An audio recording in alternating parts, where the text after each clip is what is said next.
کیونکہ وہ ان میں سب سے پرانا تھا۔ طاہر کا دوسرا ساتھی مشتاق بھی اس کی طرف نوگفتیاری دکھائی دے رہا تھا، یا پھر زیادہ پرانا نہیں تھا۔ تم ہو مسٹر طاہر۔ چکرورتی نے ان دونوں کو مصافحہ کرنے کے بعد تقریباً نظر انداز کر دیا تھا اور اب براہ راست اس کی آنکھوں میں جھانک رہا تھا۔ یس سر، اس کے بجائے سلیم نے جواب دیا۔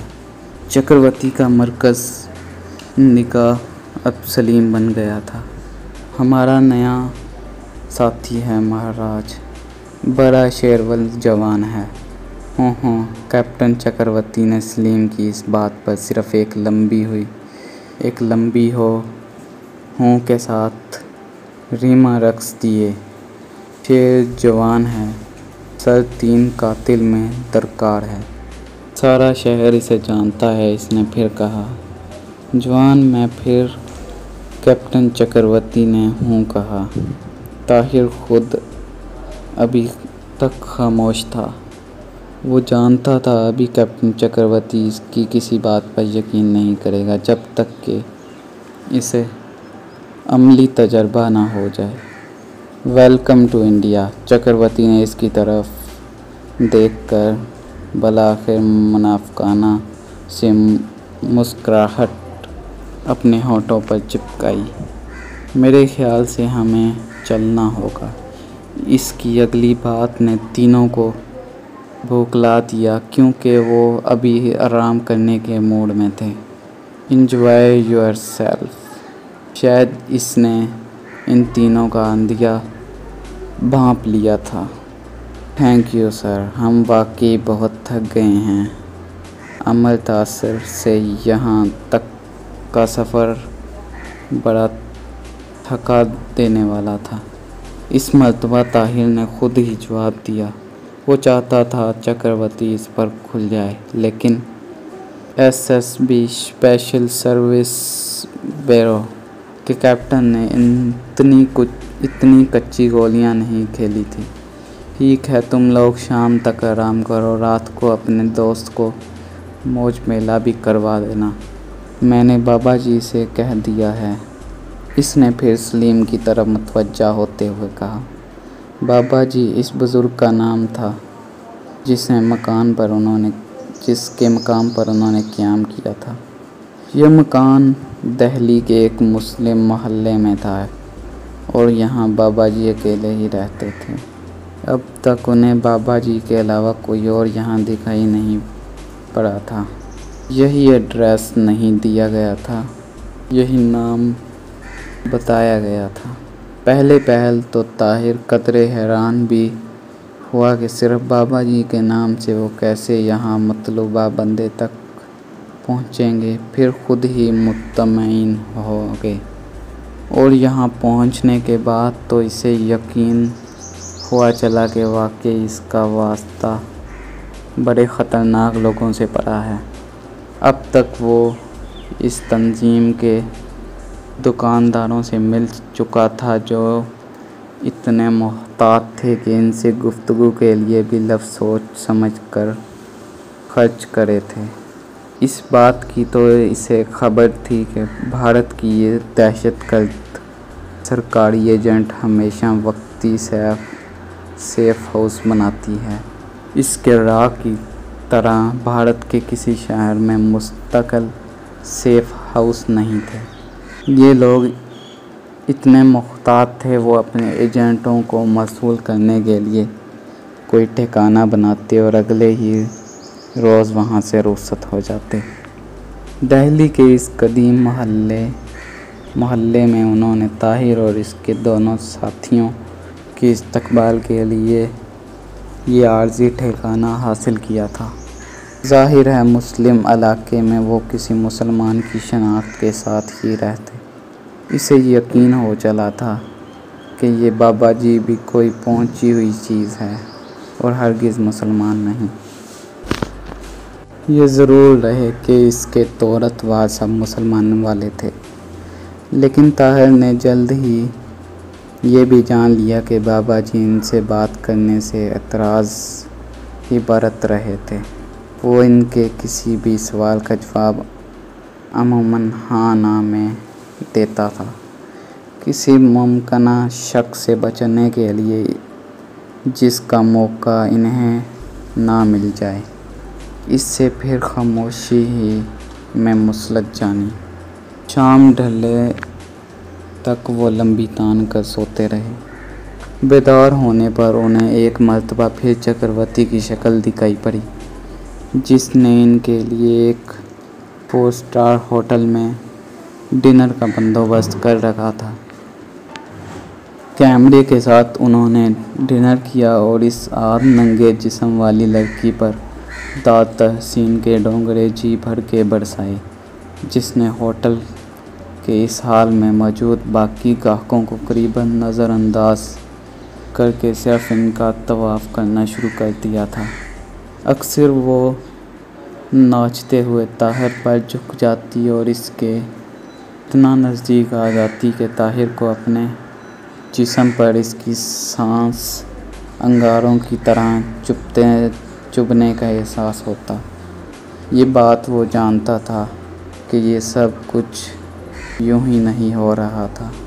کیپٹن چکرورتی نے دراصل SSB کے چنگل میں پھنسنے والے اس نئے بیٹرے کو اپنے روایتی انداز میں ویلکم کہا تھا۔ عموماً وہ اس جال سے نئے پنچھیوں کو شکار کرتے تھے۔ اس کے دونوں ساتھی بھی یقیناً اسی کی طرح اس کے دم تصویر میں گرفتار ہوئے تھے، اور اب تو وہ اس دلدل میں اترتے جا رہے تھے۔ اس نے کیپٹن چکرورتی کو پہلے ہی ڈنر میں اس بات کا احساس دلا دیا تھا کہ شباب اس کی بہت بڑی کمزوری ہے، اتنی بڑی کمزوری جس کی بنا پر وہ اگر چاہے تو طاہر کے ذریعے اس ملک میں کوئی آفت لا سکتے ہیں۔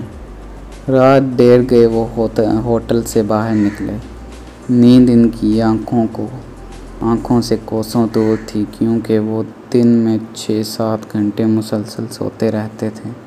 کیا خیال ہے اپنے سفر کا آغاز کریں؟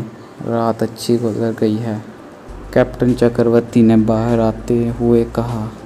یس سر، جیسے آپ کی مرضی، طاہر نے جواب دیا۔ ٹھیک ہے، تم لوگ 10 منٹ میں تیار ہو جاؤ، میں آتا ہوں۔ اس نے تینوں کو اس ٹھکانے پر ڈراپ کیا تھا جہاں بابا جی اس کے منتظر تھے۔ ابھی تک وہ ان کے انتظار میں جاگ رہے تھے۔ طاہر کو باری باری ان کے دربار یوں ہی طرح جھک کر سلام کیا اور خاموشی سے اپنے کمرے کی طرف چل دیا۔ طاہر کو یہ بابا جی کسی الفلیولی داستان پر اصرار کردہ دکھائی دینے لگا تھا۔ اس کی نشست و برخاست چال ڈھال سب تاریخی کتابوں میں لکھے گئے کرداروں سے ملتی جلتی تھی، جو قدیم محلات میں اب کھنڈرات کی شکل اختیار کر چکے تھے، اپنے آقاؤں کی خصوصی خدمات انجام دیا کرتے تھے۔ ٹھیک 10 منٹ بعد یمدوت موت کا فرشتہ کی طرف کیپٹن چکرورتی ان کے سامنے موجود تھا۔ اس مرتبہ وہ ایک بڑی جیپ لے کر آیا تھا۔ تینوں نے اپنے اپنے بیگ اٹھائے اور خاموشی کے ساتھ جیپ نما کار میں بیٹھ گئے، جن کی کشیدہ اور آرام دہ سیٹوں پر بیٹھنے کے بعد وہ اس کے غیر معمولی ہونے کے قائل ہو رہے تھے۔ بظاہر دکھائی دینے والی اس جیپ کو شاید بطور خاص طویل سفر کے لیے آراستہ کیا گیا تھا۔ اگلی سیٹ پر چکرورتی ڈرائیور کے ساتھ بیٹھ گیا۔ تینوں نے اس کے پیچھے جگہ سنبھال لی۔ تینوں الگ الگ سیٹوں پر بیٹھے تھے۔ طاہر اور سلیم آپس میں قدرے بے تکلف تھے، جبکہ ان کا تیسرا ساتھی، جس کی ملاقات ان سے بالکل آخری لمحات میں روانگی کے وقت ہوئی تھی، زیادہ وقت خوش رہ کر ہی گزارتا تھا۔ اس نے اپنا نام مشتاق بتایا تھا، لیکن اس کے چہرے پر ایک ہی نظر ڈالنے سے اس کی بے رحمی کا اندازہ کیا جا سکتا تھا۔ اس کا تعلق ملک کے کسی دوسرے شہر سے تھا جس سے متعلق نہ ہو تو اس نے انہیں بتایا تھا، اور نہ ہی دونوں نے جانے میں دلچسپی ظاہر کی تھی۔ یہاں کسی سے متعلق کوئی بھی جستجو یا تجسس رکھنے کا سیدھا مطلب اپنی موت کو دعوت دینا تھا۔ ان کے ایسے کسی بھی عمل کا مطلب ان کا ڈبل کراس ہونا لیا جاتا تھا، اور یہاں کسی بھی معمولی شبہ کی کم از کم سزا موت تھی۔ دہلی سے غازی آباد اور میرٹھ پہنچ کر کیپٹن چکرورتی نے انہیں ایک سڑک کے کنارے بنے ہوئے ہوٹل سے چائے پلائی۔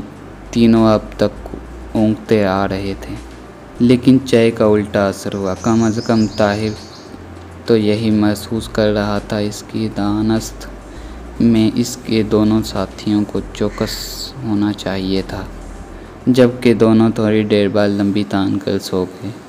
انہوں نے دو الگ الگ سیٹیں سنبھال لی تھیں، جن پر سمٹ سگڑ کر خواب خرگوش کے مزے لے رہے تھے۔ طاہر کی یہ کمزوری تھی کہ اسے دوران سفر نیند نہیں آ جاتی تھی۔ اس کے نزدیک یہ کمزوری ہی تھی، جبکہ اس کے دوسرے ساتھی اس پر رشک کیا کرتے تھے۔ میرٹھ، بجنور اور مظفر نگر سے گزرتے ہوئے وہ شام ڈھلنے پر دیوبند پہنچ گئے۔ اگلا پڑاؤ یہاں پڑا۔ شہر سے باہر ہی محکمہ ریلوے کے ایک شاندار ڈاک بنگلے میں وہ مقیم تھے۔ ڈاک بنگلے میں حیرت انگیز طور پر ان کے علاوہ کوئی اور قیام پذیر نہیں تھا۔ طاہر کے لیے بھارت یا طرح کوئی نئی بات نہیں تھی۔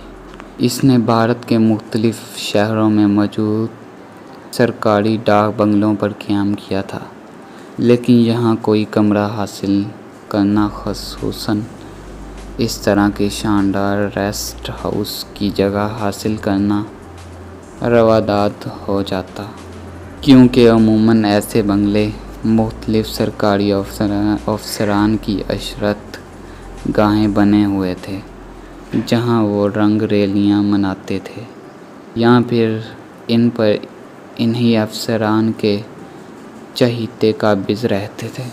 دیوبند شہر کی مذہبی حیثیت ساری دنیا میں جانی مانی ہوئی تھی۔ یہاں کے عظیم و عالیشان مدرسے تو دنیا بھر کے لوگوں کو آنا جانا لگا رہتا تھا، لیکن یہ ڈاک بنگلہ خالی تھا۔ صاف ظاہر ہے کہ اسے آج کی رات بطور خاص خالی کروایا گیا ہوگا، اور محض ایک رات کے لیے ایس بی نے اس بنگلے کو اپنے سیف ہاؤس میں تبدیل کر دیا تھا۔ کیپٹن چکرورتی نے کمال ہوشیاری سے ایک لمحے کے لیے بھی انہیں اس بات کا احساس نہیں ہونے دیا تھا کہ دہلی سے یہاں تک کوئی ایک جگہ بھی ان کے لیے مخصوص تھی۔ وہ اس ڈاک بنگلے میں بظاہر بھارت کے عام شہریوں کی طرح قیام پذیر تھے۔ رات انہوں نے یہاں گزاری۔ صبح دیر گئے تک لمبی تان کر سوتے رہے، البتہ طاہر جو عادت کے مطابق الیہ صبح بیدار ہو گیا تھا، ابھی تک اس نے جان بوجھ کر کروٹ نہیں لی تھی، اور دوسرے کمرے سے اٹھنے والی معمولی آوازوں سے اس نے اندازہ لگا لیا تھا کہ کیپٹن چکرورتی بیدار ہو چکا ہے۔ اب اسے کمرے سے باہر نکلتے قدموں کی چھاپ بھی سنائی دے رہی تھی۔ طاہر دم سادے لیٹا رہا، پھر دبے پاؤں اپنے بستر سے اٹھا اور وہ بلی کی طرح پنجوں پر چلتا کھڑکی کے ساتھ لٹکے پردوں کے نزدیک آ گیا تھا۔ بڑے استجاب سے اس نے پردہ تھوڑا سا چھڑکایا اور شیشوں میں سے باہر موجود لان میں کیپٹن چکرورتی کو ورزش کرتے دیکھنے لگا۔ طاہر خود مارشل آرٹس کا ماہر تھا۔ 3 مختلف سٹائلز میں وہ کراٹے کے اعلیٰ ترین اعزاز حاصل کر چکا تھا۔ وہ اس فن کی باریکیوں سے اچھی طرح آگاہ تھا۔ اس نے بے پناہ جسمانی اور ذہنی صلاحیتوں کو دیکھتے ہوئے اسے اس جہنم بادل ناخواستواں کا کیا تھا۔ کیپٹن چکرورتی کی جسمانی پھرتی اور لپک جھپک پر وہ دل ہی دل میں اسے داد دیے بغیر نہ رو سکا۔ اس کا دل بے اختیار چاہا کہ وہ بھی باہر جا کر اپنا جسم سیدھا کر لے، لیکن وہ رک گیا۔ تھوڑی دیر بعد ان کے دروازے پر دستک ہوئی۔ طاہر نے خود اٹھ کر دروازہ کھولا تھا۔